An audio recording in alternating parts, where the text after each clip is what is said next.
sun is out.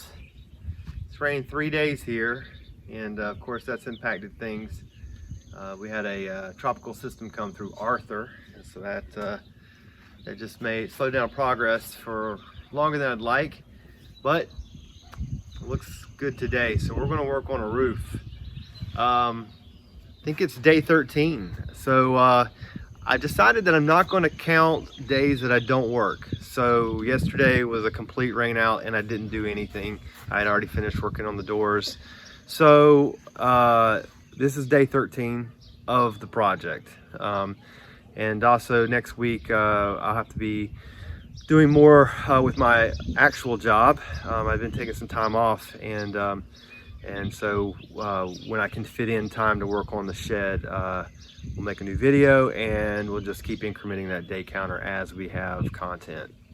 So that's the plan, and just got my little helper here, and we're gonna get some stuff down to the job site so we can start working today. Up here on the top plates, and we're gonna start marking where the trusses should go. And it's going to be very similar to how we did the markings for the studs down on the bottom. So obviously the front truss is just going to be flush with the front and back of the building. But then in from there, I'm going to mark every 2 feet, and I'll do a 2 3/4, right, to get it off center. So my line is the edge of the board so that I can line it up nice and perfect before I toenail it into the top plate. And this part is going to face out.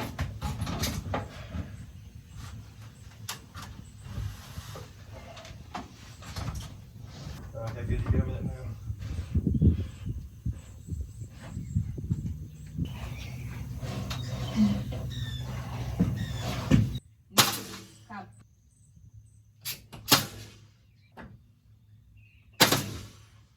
So we've toe-nailed the corners in on this first one, and it seems a little bit loosey-goosey. And I know that as we put more up and put the subfascia on the sides, it's going to lock it in. But for now, I don't feel comfortable letting go of this, neither does Kristen. So I'm going to toenail it in the middle set area just to get a little more structure in there.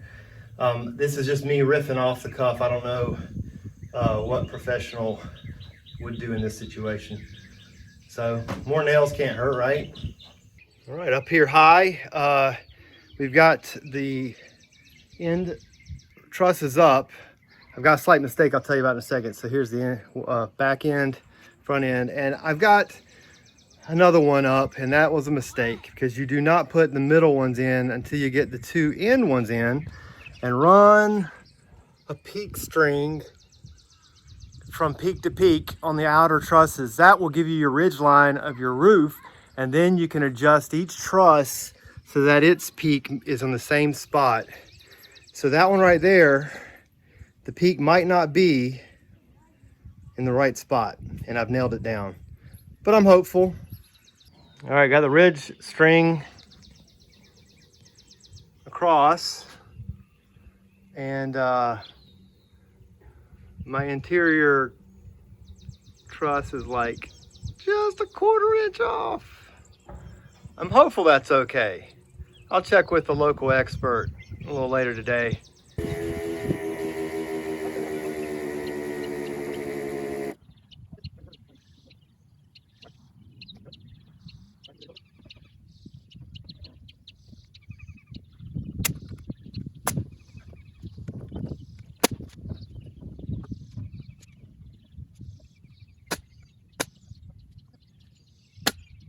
All right, we got our rib bones on.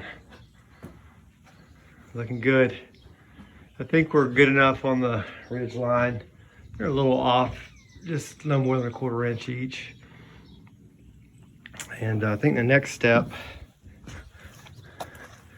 is that my rafter tails are a little long because I've got to put 2x4 subfascia that runs the length.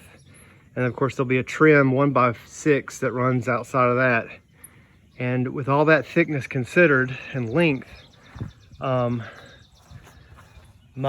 roofing material I'm using, we'll get to that a little later, about I'm not doing normal asphalt shingles and OSB underneath that. So I've got these panels are 8 foot long, and I need to make sure that they can run without cutting them, would be ideal, from that peak to the end with all those boards attached. And I think I'm a little long, so I'll measure that and figure out how much I need to cut the rafter tails a little bit to bring them back in. So I got my tape measure running from the peak down to the edge, and it's about 94 inches. 96 is 8 feet, and so I want to pull it back some. I want to pull it back to 92, and so instead of measuring every peak down the length of my tape measure, I'm trying to find a quicker way to do this because you got to do it on both sides. It's going to be a major mess, ladders, all that fun stuff. So what I think I'm going to do is I'm going to use my speed square and kind of cheat and put it up against the wall, the siding, and then measure out 9.5 inches. And that's basically 92. And if I do that for all of them, then they're all going to be, they might not be 92, but they'll all be the same. And that's all they need to be, is to be the same. So when I get that line drawn, I'm going to get a sawzall or reciprocal saw and make some cuts. This ain't going to work. This blade jumps around too much.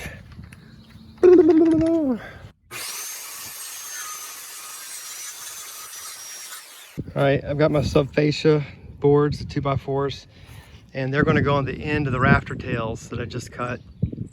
And you know, the span here is 12 feet, but I'm probably going to put an overhang on my roof, a barge rafter where it comes out from being flush with the building, and that means that this bar needs to be longer than 12 feet because I might do on the back, who knows, right?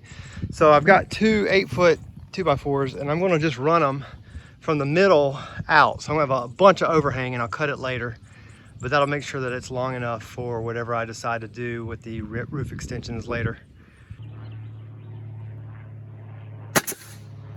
Oh, out of nails. Oh, really?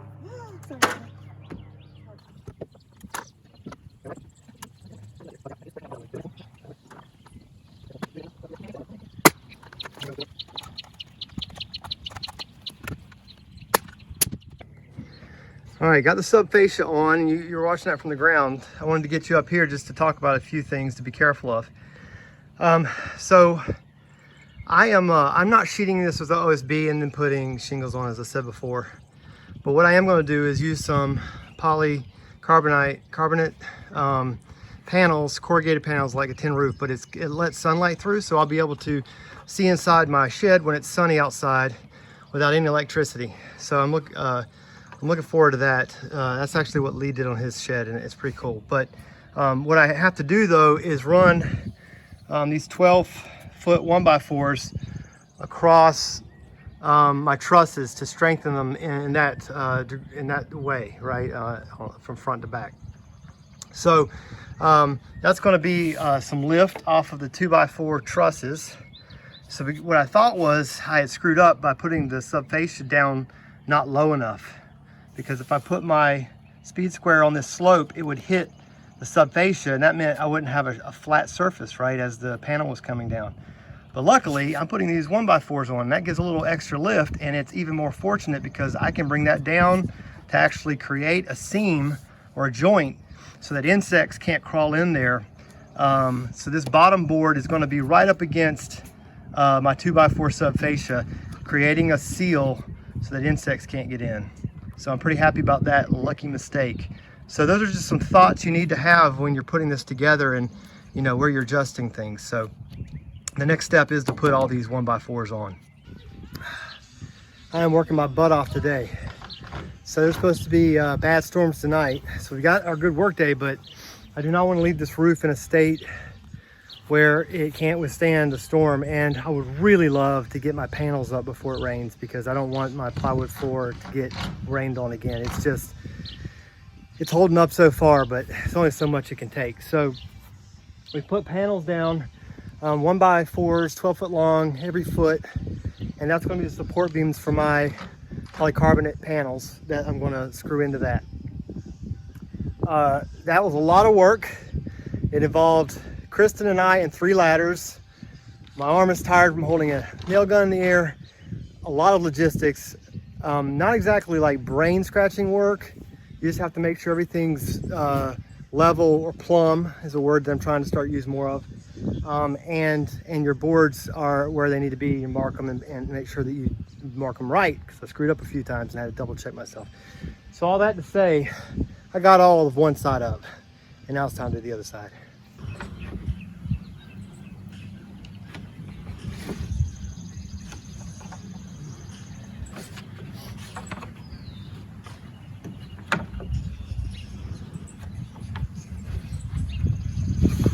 This is how much I trust my structure. I'm willing to put my life on it.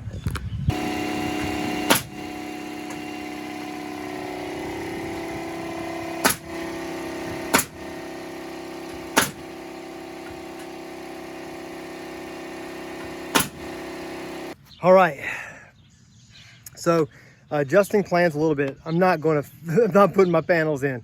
Rain or no rain, storm tonight, this is just not happening. I'm pushing my luck already and getting tired, and that's when mistakes happen and injuries happen. So Lee, he said, look dude, take it down a notch, you're gonna hurt yourself. So I'm listening. What I am gonna do is the plywood, right, it's got to go, another level of plywood's got to go up for cover where we put our truss. And so when you have a horizontal seam between siding, you need Z-metal flashing. And of course, I've never heard of this stuff before, but it's long strips, and it kind of makes the shape of a Z. It's really, I'm not going to show it to you right now. Let's look at it again in a minute. And the way it's designed, it sits right on that seam, right on the lip. And when rain comes, it can't get behind the two boards, the seam there. So it causes it to run out and over the outside of the siding. All right, so I put one little nail in it just to hold it. But you can see how it sits on the top of the plywood here, and then has a lip over the front, and then a large panel side that will go behind the next sheet of plywood I'm going to put on here. So I'll just run this from edge to edge. It's not long enough, so I'll have some overlap between the two pieces. And it's pretty simple, but necessary. And for the last 2 feet, we ran out. We created a 4-foot strip, so there's some overlap. And I'll just sit right on top of the other one. I'll nail it through both.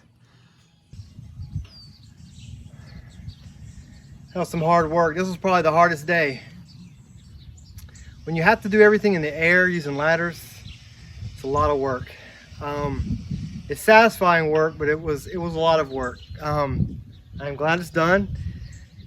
And unfortunately, this is gonna be the end of the day. I'm gonna have to sign off. But I'm excited.